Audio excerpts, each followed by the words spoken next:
الحمد لله نحمده ونستعينه ونستغفره ونؤمن به ونتوكل عليه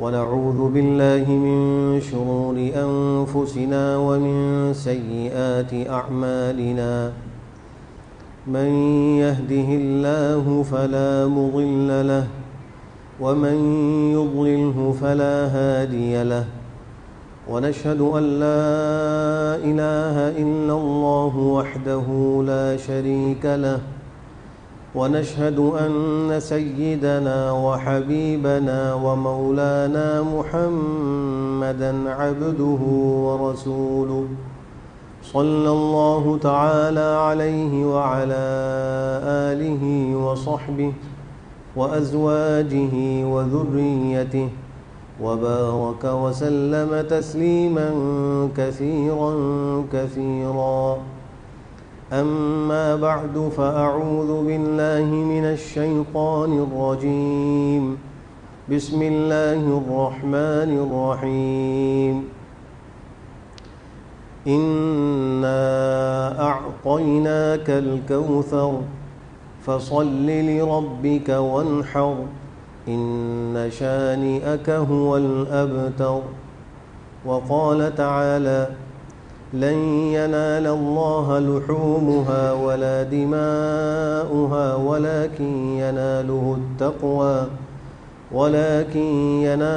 التقوى منكم كذلك سخرها لكم لتكبروا الله على ما هداكم وبشر المحسنين وقال رسول الله صلى الله عليه وسلم ما عمل ابن آدم من عمل يوم النحر أحب إلى الله من إهراق الدم وإنه ليأتي يوم القيامة بقرونها وأشعارها وأضلافها وإن الدم ليقع بمكان من الله قبل أن يقع بالأرض فطيبوا بها نفسا صدق الله مولانا العظيم وصدق رسوله النبي الكريم ونحن على ذلك من الشاهدين والشاكرين والحمد لله رب العالمين.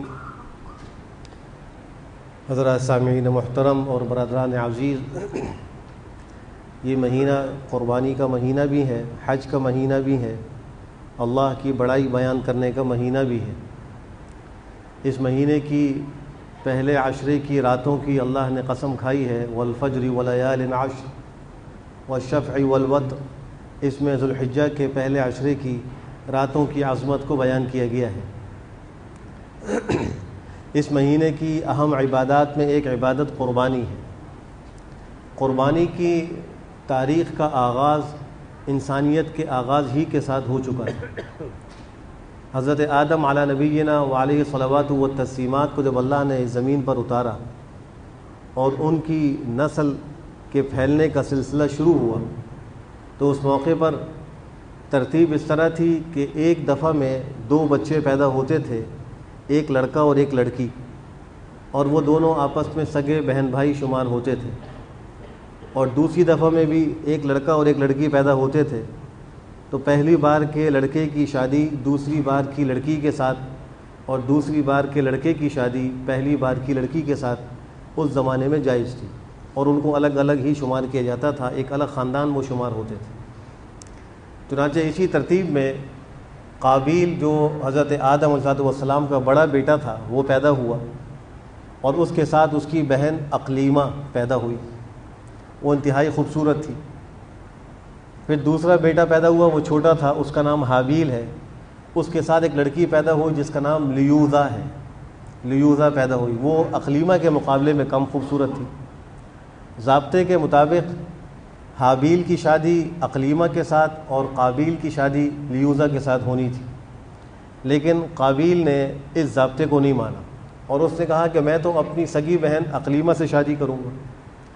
حضرت آدم علیہ السلام نے اس کو بہت سمجھایا، لیکن وہ نہیں مانا۔ بالآخر انہوں نے یہ فیصلہ کیا کہ تم دونوں قربانی پیش کرو، اللہ کی بارگاہ میں قربانی پیش کرو، جس کی قربانی اللہ قبول فرمائیں گے تو اس کی شادی اقلیمہ کے ساتھ ہو جائے گی۔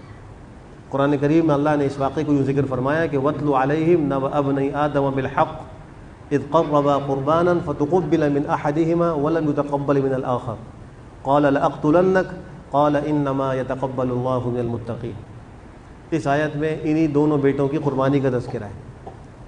تو حابیل کے پاس تو مویشی اور جانور تھے، اس نے اللہ کی بارگاہ میں ایک موٹا تازہ مینڈھا خوش دلی کے ساتھ قربان کیا، اور قابیل جو ہے وہ زراعت پیشہ تھا، اس کے پاس کھیتی ہوا کرتی تھی، اس نے کچھ نکما سا غلہ، کوئی حقیر سا غلہ نکال کے قربانی کے لیے پیش کیا۔ اس زمانے میں قربانی کی قبولیت کی علامت یہ ہوتی تھی کہ آسمان سے آگ آ کر اس کو کھا لیا کرتی تھی۔ خود قربانی کرنے والوں کو قربانی استعمال کرنے کی اجازت نہیں تھی، بس قربان کر کے اس کو کسی اونچی جگہ پر، کسی مخصوص جگہ پر رکھ دینے کا حکم تھا۔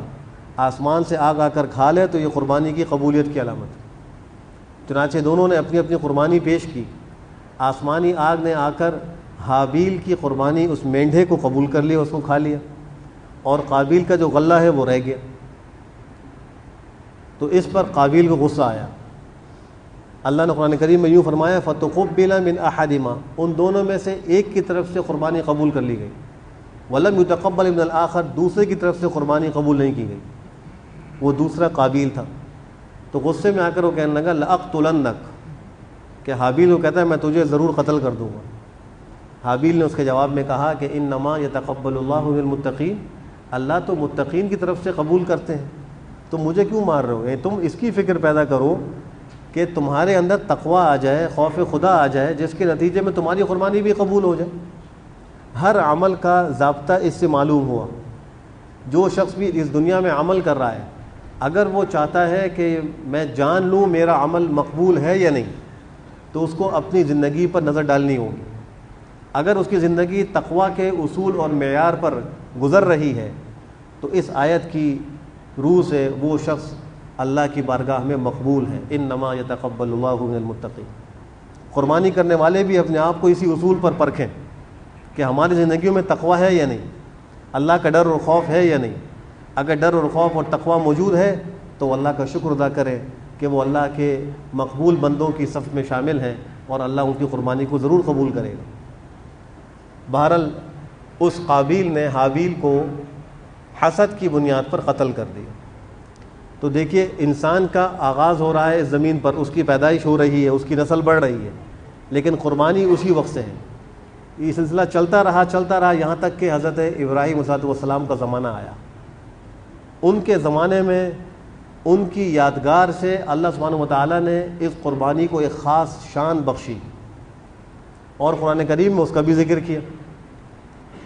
سورہ صافات میں اللہ فرماتے ہیں کہ حضرت ابراہیم علیہ السلام نے اللہ سے دعا کی، ربی حب لی من الصالحین، اے میرے پروردگار مجھے صالحین میں سے عطا فرما، یعنی مجھے نیک صالح اولاد عطا فرما۔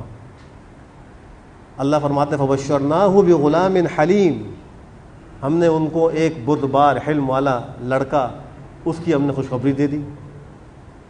حضرت ابراہیم علیہ السلام بڑھاپے کو پہنچ چکے تھے اور بڑی عمر ہو چکی تھی، ان کی اہلیہ بھی بڑی عمر کی ہو گئی تھی، اور اس موقع پہ اللہ سے انہوں نے دعائیں کی تھی کہ اللہ مجھے اولاد عطا فرما۔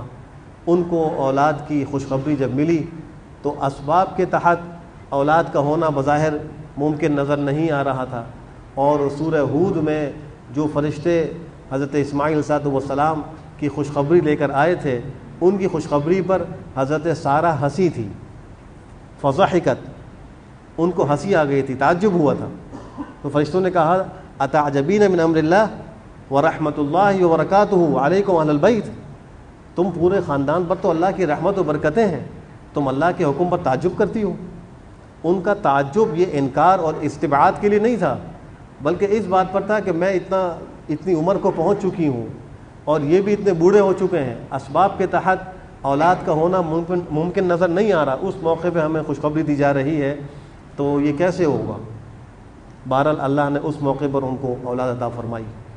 بڑھاپے میں جو اولاد ہوتی ہے وہ انسان کی کل پونجی سمجھی جاتی ہے، اور اس کے بڑھاپے کا وہ سہارا اور آخری عمر کا ایک ذریعہ وہ شمار ہوتی ہے۔ وہ بیٹا ان کو مل گیا، فبشرناہ بغلام حلیم۔ پھر اللہ فرماتے ہیں فلما بلغ معه السعي قال يا بني اني ارى في المنام اني اذبحك فانظر ماذا ترى۔ خواب میں حضرت ابراہیم علیہ السلام کو یہ دکھلایا گیا کہ وہ اپنے بیٹے کو ذبح کر رہے۔ براہ راست اللہ نے حکم نہیں دیا، براہ راست وحی نہیں بھیجی فرشتے کے ذریعے، بلکہ خواب میں دکھلایا۔ انبیاء کا خواب بھی حجت ہوتا ہے اور وہ بھی وحی الہی کے حکم میں ہوتا ہے۔ باقی افراد کا خواب حجت شرعیہ نہیں، لیکن انبیاء کا خواب حجت شرعیہ ہے۔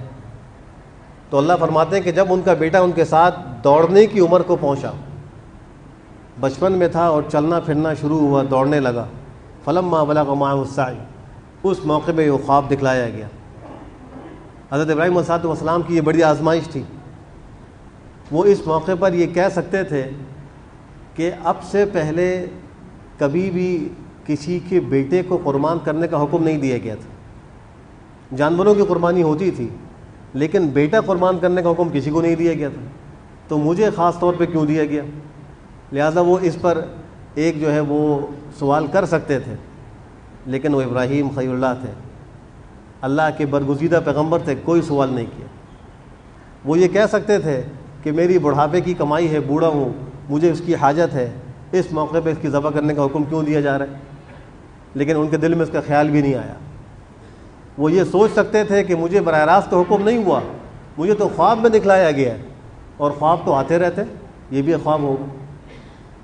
انہوں نے جیسے ہی خواب دیکھا فوراً ہی بیٹے کو کہا یا بنی، اے میرے بیٹے، انی ارا فی المنام انی اذبحک فانظر ماذا تری، میں نے خواب میں یہ دیکھا ہے کہ میں تم کو ذبح کر رہا ہوں، تمہاری کیا رائے ہے؟ یہاں اس بیٹے کا امتحان مقصود تھا۔ یہ مقصود نہیں تھا کہ اگر بیٹا کہتا ابا جان میرا کیا قصور ہے، میں تو ابھی معصوم ہوں، شعور کی عمر کو بھی نہیں پہنچا، ابھی بالغ بھی نہیں ہوا، اور آپ مجھے ذبح کرنے کی باتیں کر رہے ہیں، مجھے تو یہ تسلیم نہیں ہے۔ وہ بیٹا یہ کہہ سکتا تھا، لیکن اللہ سبحانہ و تعالیٰ نے اس بیٹے کو جو سعادتیں عطا فرمانی تھیں اور ان کے حق میں جو اللہ کی رحمتیں مقدر تھیں کہ ان کو ایک منفرد اعزاز ذبیح اللہ کے نام کا ملنا تھا، ان کو ایک منفرد اعزاز ملنا تھا کہ ان کی نسل مبارک سے سرکار دو عالم خاتم الانبیاء جناب نبی کریم صلی اللہ تعالی علیہ وآلہ وسلم کو آنا تھا۔ تو ان کے منہ سے کچھ نہیں نکلا کہ میرا کیا قصور ہے۔ انہوں نے فوراً کہا، جب ابا جان نے کہا انی اذبحک فانظر ماذا تری، انہوں نے کہا یا ابت افعل ما تؤمر، اے میرے ابا جان کر گزریے جس کا آپ کو حکم دیا جا رہا ہے، افعل ما تؤمر ستجدنی انشاء اللہ من الصابرین، آپ مجھے انشاءاللہ صبر کرنے والوں میں سے پائیں گے۔ جب بیٹے کی یہ جانثاری اور فداکاری انہیں دیکھ لی تو اب اللہ کے حکم کو پورا کرنے کے لیے اپنے بیٹے کو ساتھ لیا اور چلے۔ روایات میں آتا ہے کہ بی بی ہاجر نے پوچھا کہ کہاں لے کے جا رہے ہیں، تو کوئی خاص جواب نہیں دیا، ان کو نہیں بتلایا کہ بچے کو قربان کرنے کے لیے لے کے جا رہا ہوں۔ عورتوں کا دل بڑا کمزور ہوتا ہے اور وہ بہت جلدی بے صبری کا شکار بھی ہو سکتی ہیں، اس لیے ان کو نہیں بتلایا، لے کر چلے۔ راستے میں 3 مقام پر شیطان نے ان کو وسوسہ ڈالنے کی کوشش کی اور ان کو چاہا کہ وہ اللہ کے اس حکم میں کامیاب نہ ہو سکیں۔ آپ نے ہر مقام پر 7 پتھر اٹھا کر اس کو مارے اور وہ زمین میں دھس گیا۔ پھر دوسرے مقام پر وہ وسوسہ ڈالنے کے لیے آیا، وہاں بھی آپ نے 7 کنکر مارے، وہاں دھسا۔ پھر تیسرے مقام پر بھی ایسا ہی ہوا، اور پھر اس کے شر سے آپ محفوظ ہوئے۔ اللہ نے اس عمل کو بھی رہتی دنیا تک کے لیے ایک یادگار بنا دیا۔ آج حاجی اسی کی یادگار میں ایام منا میں جو جمرات کی رمی کرتے ہیں، وہ حضرت ابراہیم علیہ السلام کے اسی طریقے کو زندہ کر رہے ہوتے۔ صرف یہ نہیں بلکہ ان کی بیوی ہاجر جب وہ پانی کی تلاش میں صفا سے مروہ پر اور مروہ سے صفا پر دوڑ کے جاتی تھی، اس لیے کہ بیٹا جو شیرخوار تھا وہ پیاس سے بیتاب تھا، پانی کا انتظام نہیں تھا، لقتق بیابان اور ایک بنجر زمین بے آب و گیا جہاں نہ گھاس نہ پانی، اور وہاں اکیلی عورت ذات ایک چھوٹا بچہ، اپنے بچے کو انہوں نے وادی میں لٹایا اور پانی کی تلاش میں آگے بڑھی۔ جب وہ اس مقام پر پہنچتی جہاں بچہ نگاہوں سے اوجھل ہو جاتا تو وہ دوڑ لگا کے دوسرے مقام تک پہنچتی کہ بچہ نگاہوں میں آ جائے۔ تو جتنے حصے میں دوڑ لگاتی اور آتی اور جاتی، اللہ سبحانہ و تعالیٰ نے اس کو بھی شریعت کا حصہ بنا کر قیامت تک کے لیے یادگار بنا دیا۔ آج عمرہ کرنے والے اور حج کرنے والے جو سعی کا حکم پورا کرتے ہیں وہ اسی یادگار میں کرتے ہیں، اور اس مخصوص جگہ پر جس کو میلین اخضرین کہا جاتا ہے، مردوں کے لیے حکم یہ ہے کہ وہ وہاں مستحب ہے دوڑ کر وہاں سے گزریں، تیزی کے ساتھ وہاں سے گزریں، اور بقیہ مقام پر آہستہ آہستہ سعی کریں۔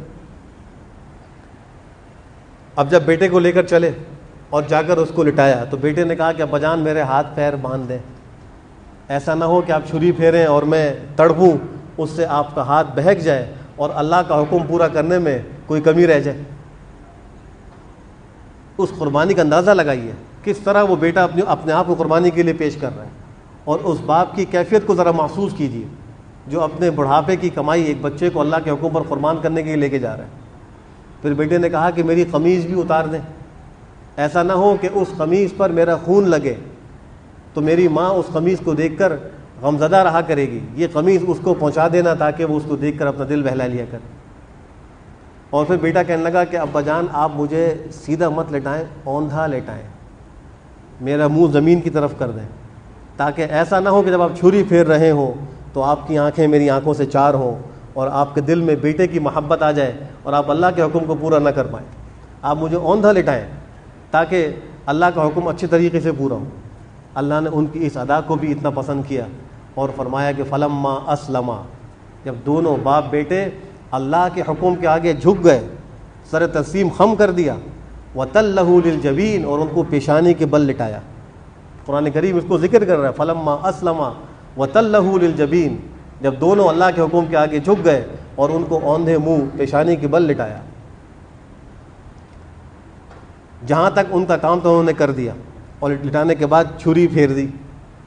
اب چھری جو ہے وہ کاٹ نہیں رہی، چھری کا کام ہے کاٹنا، لیکن وہ کاٹ نہیں رہی، یاد رکھیے کہ وہ کاٹے گی بھی جب اللہ کا حکم ہوگا۔ اللہ کے حکم کے بغیر چھری کاٹ نہیں سکتی۔ یہاں تو آزمائش امتحان مقصود تھا۔ جیسے ہی چھری چلائی، وَنَادَيْنَاهُ أَن يَا إِبْرَاهِيمُ، ہم نے ان کو اوپر سے آواز دیا، ابراہیم قد صدقت الرؤیا، تحقیق تو نے اپنے خواب کو سچ کر دکھایا۔ جبریل امین جنتی مینڈھا لے کر آ گئے، اور قرآن کریم ان کے اس عمل کو کہتا ہے وَفَدَيْنَاهُ بِذِبْحٍ عَظِيمٍ، ہم نے ان کو ایک عظیم ذبیحہ بطور فدیے کے دے دیا، ان کی جگہ پر ایک ہم نے ذبیحہ عطا کر دیا، اس کو انہوں نے قربان کر دیا۔ باپ بیٹے کی قربانی بھی قبول ہو گئی اور بیٹا بچ بھی گیا۔ یہاں پر بھی یہی حکمت تھی، اللہ نے حضرت اسماعیل علیہ السلام کو بچانا تھا، لیکن قربانی کی تاریخ کا آغاز بھی کروانا تھا، اس لیے ابراہیم کو حکم دیا کہ اپنے بیٹے اسماعیل کو ذبح کرو تاکہ قربانی کی تاریخ کا بھی آغاز ہو جائے، باقاعدہ اس کا آغاز ہو۔ اور دوسری طرف ان کا تحفظ اس لیے بھی کیا، اللہ جانتے تھے کہ میرے اس برگزیدہ پیغمبر کی نسل مبارک میں میرے محبوب نبی آخری نبی آنے والے ہیں، اس لیے ان کا تحفظ بھی ضروری تھا۔ تو حضرت اسماعیل کو بچا بھی لیا، حضرت ابراہیم کو قربانی کا حکم بھی دیا، تو قربانی کے حکم دینے سے تاریخ کا آغاز ہوا، اور بیٹے کو بچانے سے مقصود یہی تھا کہ ان کی نسل میں جس نبی نے آنا ہے قیامت کے قریب وہ بھی آ جائے۔ یہ قربانی کی وہ مختصر تاریخ ہے جس کی یادگار میں آج ہر سال مسلمانان عالم اللہ سبحانہ و تعالیٰ کا حکم پورا کرنے کے لیے ذوالحجہ کی 10، 11 اور 12 تاریخ کو مخصوص جانور اللہ کی بارگاہ میں قربان کرتے ہیں۔ اس میں یہ بات یاد رکھیے کہ قربانی کی حقیقت کیا ہے۔ خود صحابہ کرام نے پیغمبر سے پوچھا تھا یہ اضاحی کیا ہے، یہ قربانیاں کیا ہیں؟ جواب میں آپ نے فرمایا تھا ہوا سنت ابیکم ابراہیم علیہ الصلوۃ والسلام، وہ تمہارے جد اعلیٰ حضرت ابراہیم علیہ الصلوۃ والسلام کی سنت، ان کا طریقہ ہے۔ پھر صحابہ نے پوچھا تھا کہ ہمیں اس کے بدلے میں کیا ملے گا؟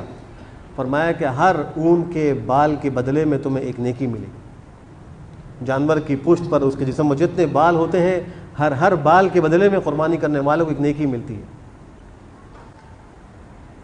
تو جب بھی کوئی شخص قربانی کرے تو اس کی اس حقیقت کو سامنے رکھے کہ ہم حضرت ابراہیم علیہ السلام کے طریقے کو زندہ کرنے کے لیے، اللہ کے حکم کو پورا کرنے کے لیے قربان کر رہے ہیں جانور کو۔ اس میں یہ بات بھی یاد رکھیں کہ اصل حکم تو یہ تھا کہ انسان کی اپنی قربانی لگتی، انسان اپنے ہی بیٹے کو اپنے ہاتھ سے قربان کرتا، لیکن اللہ سبحانہ و تعالیٰ نے یہ فضل فرمایا کہ جانور قربان کرنے کا حکم دیا، اور اس میں ثواب وہی ہے جو اولاد کو قربان کرنے کا ثواب ہے۔ حضرت ابراہیم علیہ السلام کو اپنے بیٹے اسماعیل کو ذبح کرنے کا ثواب ملا، حالانکہ ان کا بیٹا ذبح نہیں ہوا، اللہ کے حکم کو پورا کرنے کے لیے اپنی پوری کوشش کر دی، بدلے میں مینڈھا ذبح ہوا، اور وہی مینڈھا جو ذبح ہوا اس کو اللہ نے یادگار کے طور پر جاری رکھا، اور آج بھی مینڈھوں کی اور بکروں کی قربانی ہوتی۔ دوسری بات یہاں یہ بھی یاد رکھیے کہ قربانی کرنے والا وہ اس بات کو سمجھے کہ اصل حقیقت اس کے خون بہانے کے اندر موجود ہے۔ میں نے جو حدیث شریف خطبے میں تلاوت کی، اللہ کے رسول صلی اللہ علیہ وآلہ وسلم نے ارشاد فرمایا، ما عمل ابن آدم من عمل یوم النحر، ابن آدم کا یوم النحر کو کوئی عمل احب الی اللہ، اللہ کو زیادہ محبوب نہیں ہے، من احراق الدم، اس خون کے بہانے سے زیادہ۔ اللہ کو یوم النحر میں ابن آدم کا سب سے محبوب عمل وہ اللہ کے راستے میں خون کا بہانا ہے۔ یہ قربانی کے جانور کا جو خون بہانا ہے یہ دیگر صدقات و خیرات سے ادا نہیں ہو سکتا۔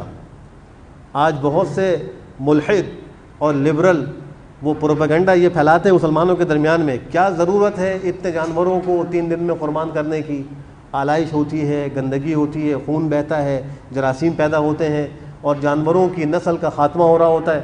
اس قسم کے شبہات مسلمانوں کے دلوں میں پیدا کرتے ہیں، اور پھر کہتے ہیں بجائے اس کے کسی غریب کی مدد کر دو، صدقہ اور خیرات کر دو، کسی بچی کی شادی کرا دو، کسی کا علاج معالجہ کرا دو، کسی کی تعلیم کی کفالت کر لو۔ اس قسم کی باتیں مسلمانوں کے ذہن میں ڈالتے ہیں۔ تو یاد رکھیے کہ اس قربانی کا مقصد غریب کی مدد کرنا نہیں ہے،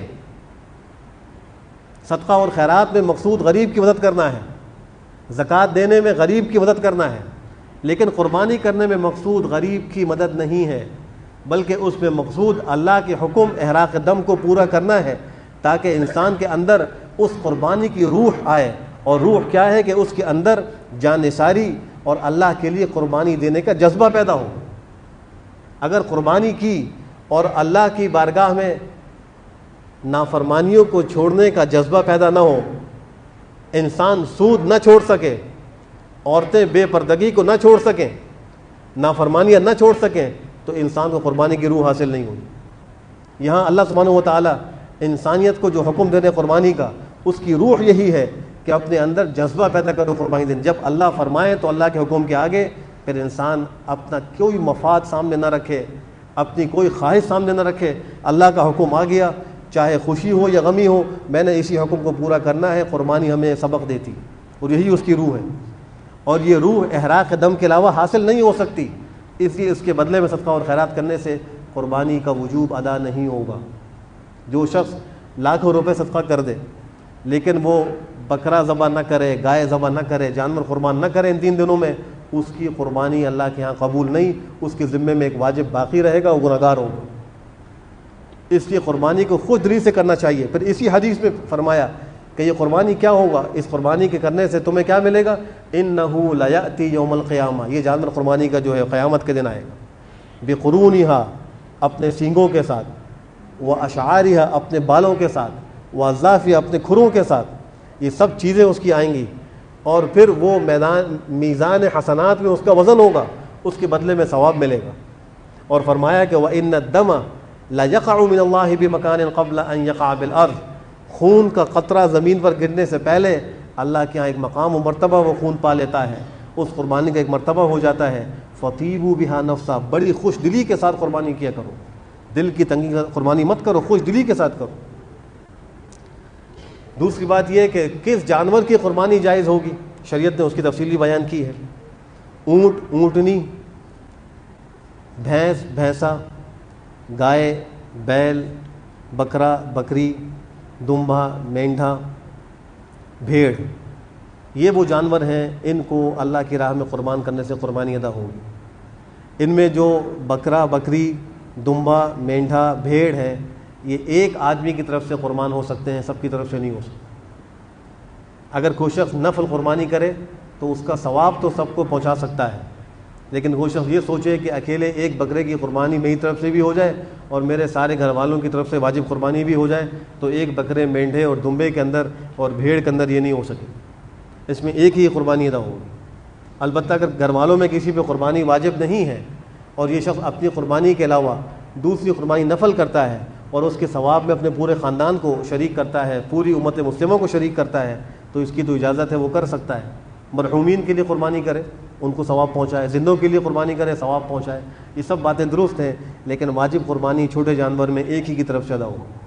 اور گائے، بیل، بھینس، بھینسا، اونٹ، اونٹنی، ان کے اندر 7 تک لوگ شریک ہو سکتے ہیں، کسی کا حصہ 7ویں سے کم نہ ہو، یعنی کوئی 1.5 حصہ نہیں لے سکتا، کوئی 2.5 حصہ نہیں لے سکتا، ایک حصہ پورا لے یا 2 لے یا 3 یا 4 لے، یہ سارے حصے وہ لے سکتا ہے، لیکن 4.5 اور 3.5 اور 3.25 اس طرح وہ حصے نہیں لے سکتا، اس کا حصہ 7ویں سے کم نہیں ہونا چاہیے۔ اور زیادہ سے زیادہ 7 لوگ اس میں شریک ہو سکتے ہیں، اس سے کم بھی شریک ہو سکتے ہیں۔ 2 لوگ شریک ہو جائیں، ایک 3 حصے لے، ایک 4 حصے لے، یہ بھی ٹھیک ہے۔ 4 لوگ شریک ہو جائیں، 2 حصے 3 لوگ لے لیں، ایک حصہ ایک آدمی لے لے، یہ بھی ٹھیک ہے، لیکن 7 سے زیادہ اس میں شریک نہیں ہو سکتے۔ دوسری بات یہ کہ ان جانوروں کی عمریں بھی شریعت میں متعین کی گئی ہیں۔ جو چھوٹا جانور ہے اس میں بکرا اور بکری، اس کے لیے پورے 1 سال کی عمر ہے، اور اس میں قمری سال کا اعتبار ہے، اگر اس میں 1 دن بھی کم ہوا تو اس کی قربانی جائز نہیں ہوگی۔ اور چھوٹے جانور کے اندر جو دمبا، بھیڑ اور مینڈھا ہے، اس میں ایک اضافی حکم یہ ہے، امتیازی حکم یہ ہے کہ اگر وہ 6 مہینے سے زیادہ کا ہو اور اتنا فربا اور موٹا تازہ ہو کہ وہ سال بھر کے جانوروں میں کچھ کم محسوس نہ ہوتا ہو بلکہ سال بھر کا معلوم ہوتا ہو، تو اس دمبے یا بھیڑ یا مینڈھے کو قربان کیا جا سکتا ہے، اس کی قربانی درست ہو جائے گی۔ لیکن بکرا اور بکری میں ایسا نہیں ہے کہ کوئی 7-8 مہینے کا بچہ بڑا تگڑا ہو تو اس کو قربان کر دے، اس سے ادا نہیں ہوگی قربانی۔ بھیڑ، دمبے اور مینڈھے کے اندر یہ ہو سکتا ہے۔ جہاں تک تعلق ہے بیل، گائے، بھینس اور بھینسے کا، تو ان کی عمر کم سے کم 2 سال ہونی چاہیے، 2 سال سے کم میں ان کی قربانی جائز نہیں۔ اونٹ اور اونٹنی کی عمر 5 سال ہونی چاہیے،